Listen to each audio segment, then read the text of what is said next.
Buongiorno, buongiorno a tutti quanti, aiù, amici ed amiche.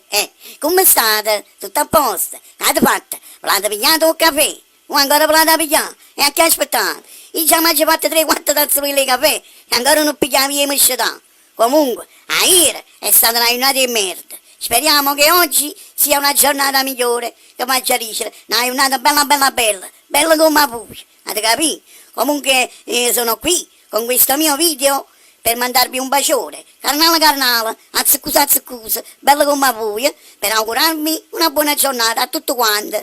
Ostacci che questo video lo vedranno pure qualcuno che non mi può aprire, che non mi può alleggerire, ma non me ne fotte proprio. Il mio buongiorno va pure a loro, il buono e malamente, schiattata. Una buona giornata ai miei amici, a tutti i napolitani, ma io mi raccomando, non mangiate assai, e soprattutto agli uomini, un bacio di birichini che femmina, e femmina, un bacio di malamente con l'uomo, vabbè, insomma, voglio un abbraccio a tutti quanti, ma mangiare io perché tengo a fare, non mi servizio a fare, mamma mi lava qua, lava la cucina, spanni i panni, stira qua, stira là, ciao, ciao, ciao, buona giornata, ciao, mi sei mannaggia.